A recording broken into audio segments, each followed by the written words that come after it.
Refactoring the mind's operating system. Is it time to format your C drive? Hello, everyone. Welcome to today's deep dive. Our topic today might make you feel a bit uncomfortable or even a little restless. But before we begin, I'd like you to recall a very common scene from daily life. Have you ever had this experience? You have an old computer that's been with you for 5 or 6 years. Its boot speed is so slow you could go make a cup of coffee and come back. And the fan sounds like a jet taking off. Worse yet, it's probably infected with a bunch of mysterious viruses, with pop-up ads flying everywhere. In moments like this, you feel deeply frustrated with the state of your old computer and feel like you need some positive energy or wisdom. So, at a great cost, you buy the latest, highest performance, most powerful AAA game or high-end graphics software to install into it. What happens next? Usually, either the screen goes pitch black or the mouse cursor becomes its soul-crushing spinning rainbow wheel.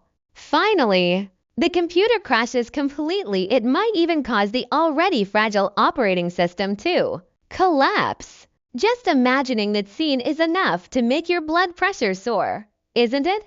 But what if I told you that this old, lagging, virus-ridden computer is actually the current state of most of our minds? This is the core of our deep dive today, through a sharp dialogue between a modern master and his disciple. We will take you directly to the shocking truth about upgrading your mental operating system. Chapter 1: Hardware Prerequisite to Actually Own Top-Tier Hardware. The most stunning part of this dialogue is how the master completely abandons those esoteric, sleep-inducing religious terms. He deconstructs our human body, consciousness, and wisdom into a low-level architecture of human technology. First, we must redefine this physical shell of ours. In traditional concepts, we often hear of the 5 precepts: no killing, no stealing, no sexual misconduct, no lying, and no intoxicants. Many people see this as a form of moral kidnapping that restricts freedom. However, the master provides a cool technological definition. The 5 precepts are actually the factory standards for the human product. Imagine that in the universe's factory. If you want to claim this precision hardware called human, your order must meet the 5 precepts credit score. It's like installing top-tier VR hardware. You must have the corresponding power supply stability. As long as you are a human being right now, no matter how ordinary you feel, or how poor your physical fitness might be by the standards of this system, you already own a piece of extreme. Chapter 2: The Operating System and a C drive taken over by viruses. With the perfect hardware, we next need wisdom, which is referred to in the dialogue as all knowledge. All knowledge is the wisdom of the Buddha, the code that allows you to be liberated from afflictions and see through the truths of the world. Logically, since we already have such great hardware, shouldn't we just be able to download the Wisdom app and install it? Why is it that people listen to so much chicken soup for the soul, read so many classics, and hear so many teachings, yet still crash in life every single day? Here is the most brilliant metaphor. It's because your operating system's C drive isn't clean at all. In the dialogue, the master mentions a key term, the Alayvi Nana, or the 8th consciousness. In computer terms, the Alayvi Nana is your low-level operating system and cloud drive. It runs silently in the background, storing all the habits, memories, emotions, and traumas from your countless lifetimes. Worst of all, our C drive operating system is infested with 3 types of devastatingly malicious viruses, known as the 3 obstacles: the karmic obstacle, the retribution obstacle, and the affliction obstacle. These 3 viruses run in your background processes more diligently than anything else. When you try to install high-quality wisdom, the system displays extreme incompatibility. You might have memorized all the great truths, But the moment you encounter a challenge in real life, like being scolded by your boss or being backed into a corner by life's pressures, the system resources begin to run at high speed. At that moment, those latent affliction viruses immediately take over your CPU. Your wisdom program displays unexpected termination, and your brain instantly switches back to the old mode of anxiety, anger, and fear. Chapter 3: Formatting a Resolute Spiritual Reinstall. So, what is the ultimate solution?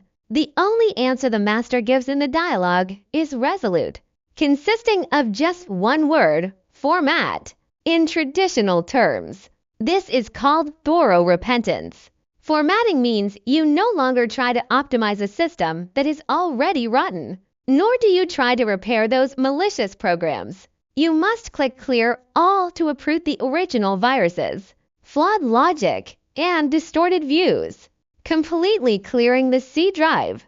Hearing this, you might think, formatting is easy, just press a button, right? No, formatting the human mind is extremely painful because of the mama's boy mentality. But a mama's boy will quickly take a painkiller or scroll through videos to numb themselves. Therefore, the actual operation of formatting the mind is this: you must stop avoiding and instead taste the flavor of that pain. When you want to lose your temper, you must force yourself to stop and sit in that feeling of extreme discomfort. Only when you develop a deep revulsion for that old reaction mechanism do you actually begin to delete it. Chapter 4: Arrogance, Cruelty, and the Tree of Hedgehogs. During the discussion, the master mentioned a concept called GNNFE, arrogance and cruelty. It means that sometimes we gleefully harm ourselves. Think about it. How many people, in a moment of rage, smash an expensive phone just for a split-second thrill of venting? Or deliberately say the most vicious words to wreck a decades-long friendship? In that moment, there is actually a perverse sense of pleasure in your heart. That is GNNFE, to trade for that 1 second of satisfaction. You gleefully chop down your own blessings and ruin your system's performance. The master used a very precise image, clinging to a tree of hedgehogs. Imagine a person tightly hugging a tree covered in thorns, their entire body bleeding and wounds festering. People plead for them to let go, but they hug it even tighter.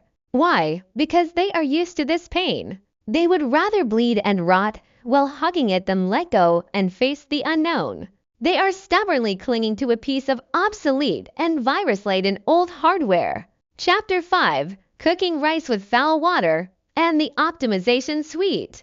The dialogue also mentioned the lesson, cooking rice with foul water. The Dharma, or wisdom, is like top-tier fragrant rice.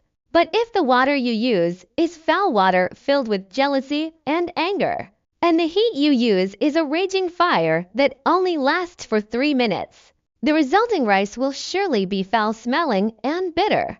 The most absurd part is that the person won't examine their water. Instead, they will complain that wisdom and peace are nothing but lies. Once you finally have the courage to format your C drive, you must install a perfect set called the 37 Aids to Enlightenment. This is an entire system optimization and productivity suite. For example, the 4 foundations of mindfulness acts as the most powerful activity monitor. Before installing it, your emotional viruses run secretly in the background. But with this monitoring suite, when an anger program starts to sneakily run, the system immediately pops up a warning, giving you the chance to force quit that process before it crashes the system.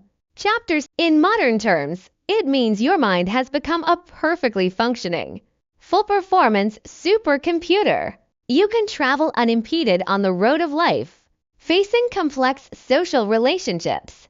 Your system will never lag or blue screen again. You can handle any challenge with these because your low-level operating system has evolved from Alive Nana into the great perfect mirror wisdom. You transform from a passive reactor to suffering into an active creator of wisdom. Conclusion: who are you? This is a brutal but absolutely worthwhile trade. Most of us think that carrying those heavy old systems and clinging to that tree of hedgehogs is what it means to be alive. We fear change because it is the only way of functioning we are used to.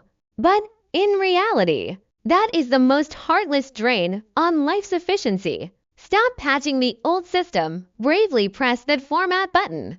Before we